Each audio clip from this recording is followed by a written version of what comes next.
ఏంటి రే లేరా ఫిట్ వచ్చినట్టుంది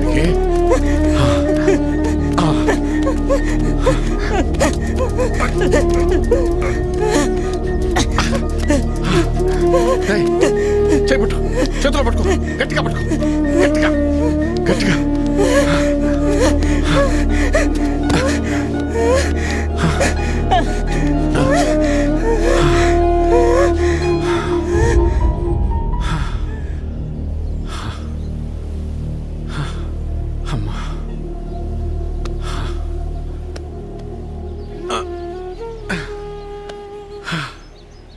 ఎవరయ్యా నువ్వు? నాది ఊరు కాత, నాకెవరూ లేరు. అమ్మాయ్యా లేదని బాధపడమాక, సరేనా? సరే. ఇగో ఆకలి ఎత్తే ఇంటికి వచ్చి ఓ ముద్ద తినిపో. ఇదిగో ఇది నీ దగ్గర ఉంచుకో. లే పద, ఒక అంచు నువ్వా జాగ్రత్తగా. నేను వస్తున్నాలని వెనకాల జాగ్రత్తగా వెళ్ళు.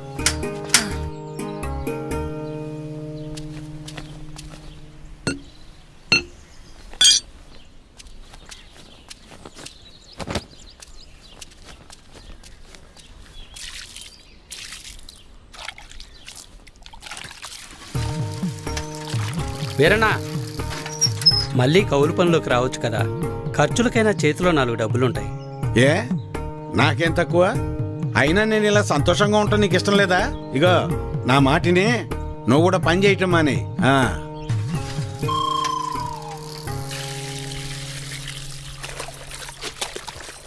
చూడమ్మా ఈ విడ్డూరం, మీ మావయ్య కూరగాయలు తెస్తానని వెళ్ళి 2 గంటలైంది.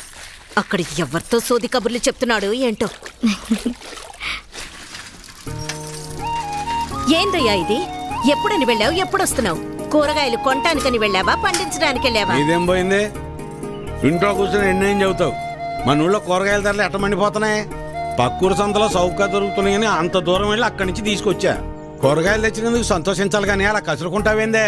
అబ్బో సరిపోయిందయ్యా నీ సంబడం. వెనకటికి నీలాంటోడే కడుపుతో ఉన్న పెళ్ళం కొబ్బరి నీళ్ళు అడిగితే కొబ్బరి బొండాల కోసం కేరళ వెళ్ళాట. వాడు తిరిగి వచ్చేసరికి వాడి కొడుకు ఎదురొచ్చి ఎవరు నువ్వు అన్నట్ట. అట్టా ఉంది నీ అవ్వారం. నీతో చెప్పాను చూడు, నాది నాది నాది బుద్ధి తక్కువ. నేను వెళ్ళినా కూడా ఈ పాటికి వంట అయిపోయింది నాన్న. ఏంటో ఏందమ్మా మీ ఆయనకి మధ్య కాస్త ఎటకారం ఎక్కువైందే? ఏమ్మా బెమ్మంగా డాడీ? కమలాపురంలో ఏదో పనుందనేసి ఉదయాన్నే వెళ్లారు మామయ్య. అయ్యో మీకెన్నిసార్లు చెప్పినా అర్థం కాదా? ఇప్పుడు ఆడికి పని చేయాల్సిన అవసరం ఏమొచ్చిందంట? ఇంట్లో ప్రశాంతంగా ఉంటూ ఇష్టం లేదా ఆడికి? చాచా ఈ ఇంట్లో మీరు ఎవ్వరు నా మాట అనరు. నా మాట నీదెల్లా నా బిడ్డ ఒక్కతే. అమ్మాకి ఇష్టమేనే మీ నాన్నకు మంచి కాఫీ పెట్టి తీసుకురా అమ్మా. స్కూల్కి వెళ్ళి ఆడిస్తుంది నీ బిడ్డ వేడి వేడి కాఫీ. మీరంతా ఒక్కటేనే, మిమ్మల్ని మార్చడం మాత్రం నా వల్ల కాదు. ఎట్ట బతుకుతారో ఏంటో.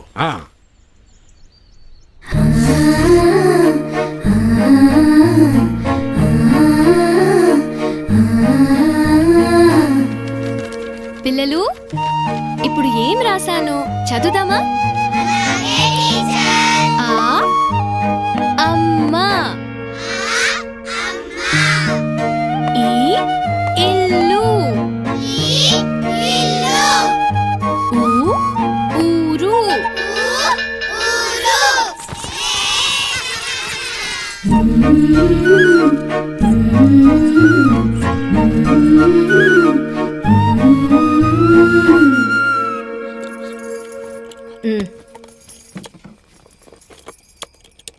ఏం చేస్తున్నావురా? రిపేర్ నాన్న. ఎప్పుడు ఏదో ఒకటి చేస్తానే ఉంటావు. ఊరికి నేను కూర్చోలేవా? ఏదోలే నాన్న, ఖాళీగానే ఉంటున్నానుగా, ఏం తోచక. ఏరా ఎక్కడికి వెళ్ళావురా? కమలాపురంలో పని దొరికితే వెళ్ళాను నాన్న. ఎందుకురా నీకు ఈ కష్టం? అయినా అంత దూరం వెళ్ళి పని చేయాల్సిన కర్మ నీకేం వచ్చిందిరా? నువ్వు ఇలాగే మాట్లాడు. అసలే మన ఊర్లో ఎవరు మనకి పని కూడా ఇవ్వడం లేదు. నువ్వు ఇలాగే ఉంటే పక్కూర్లో ఎవరు మన మొహం కూడా చూడరు. మొన్నటికి మొన్న ఆ సతీష్ గాడు ఇంట్లో తలుపులు సరిగా పడ్డం లేదని ఇంటికి పిలిచాడు. పనంతా అయిపోయాక డబ్బులు అడిగితే మీకు ఓటుకి డబ్బులు ఇచ్చిందే కాకుండా చేసిన పనికి కూడా డబ్బులు ఇవ్వాలా అని ఎగతాళి చేశాడు. అవును నాన్న, మొన్న వాడెవడో నాకు ఫోన్ చేసి పంచాయతీ ఆఫీసులో ఉద్యోగం ఉందని పిలిచాడు. అక్కడకు వెళ్ళి ఉదయం నుంచి సాయంత్రం వరకు వెయిట్ చేశాక తెలిసింది అక్కడ ఎటువంటి ఉద్యోగమూ లేదని. ఆ అంగళ్ళలో ఉన్న పోరంబోకు బ్యాచ్ వాళ్ళంతా నన్ను ఆట పట్టిస్తున్నారని. మీకు నేను చెప్పేది అదేరా, మన ప్రభుత్వాలు మన కోసం ఇన్ని ఉచిత పథకాలు ఇస్తూ ఉంటే ఇంట్లో మూసుకొని కూర్చొని ఉండటానికి మీకేంటి నొప్పి? అది మానేసి కష్టపడతాం, పని చేస్తాం అంటారు. మేము ఇలానే బతకాలని మీరు అనుకునుంటే అసలు మాకు పెళ్లిళ్ళు ఎందుకు చేశారు నాన్న? రేయ్, ఏంట్రా అంత మాట అనేసావు? లేకపోతే ఏంటమ్మా, మా బతుకులేదో మేము బతుకుదామంటే మమ్మల్ని బతకనివ్వరు. పట్నం వెళ్ళేదన్న పని చేసుకుందామంటే ఇదిగో ఈ పెద్ద మనిషి ఏమో ఊరొదిలి వెళ్ళొద్దంటున్నాడు. ఇలా అయితే ఎలా అమ్మా? ఆఖరికి నా భార్య ఒక మోర మల్లెపూలు అడిగితే కూడా ఎవరినో అడిగి తెచ్చుకోవాలా?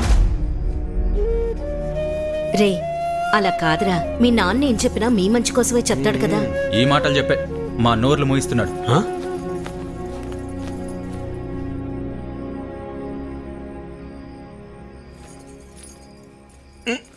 ఉండు, ఇక్కడ కదే, అక్కడ పెట్టు. నువ్వు ఇట్రా, ఇక్కడ కూర్చో. ఏంటి లక్ష్మి ఇది? ఇద్దరు కోడళ్ళు ఉన్నారు, అన్ని పనులు వాళ్ళు చూసుకుంటున్నారు. నువ్వు కాస్త విశ్రాంతి తీసుకోవచ్చుగా. ఆ? నువ్వు ఇంకా చిన్నపిల్ల అనుకుంటున్నావా? ముసల్దాని అయిపోతున్నావు. చాలే సరసం. సరసం కాదే, నిజం.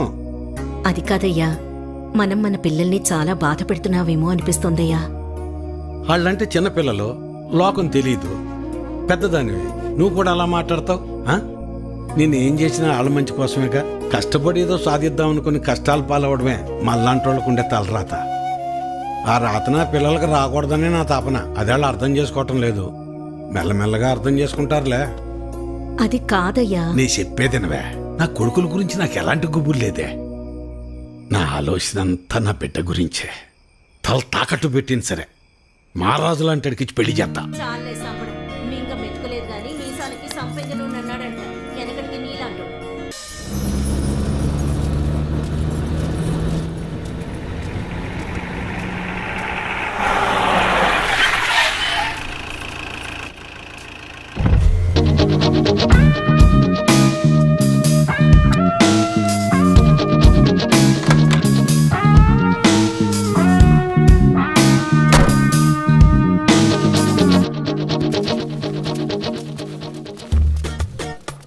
ఎవరో ఆఫీసర్ వచ్చినట్టున్నాడు చూడు.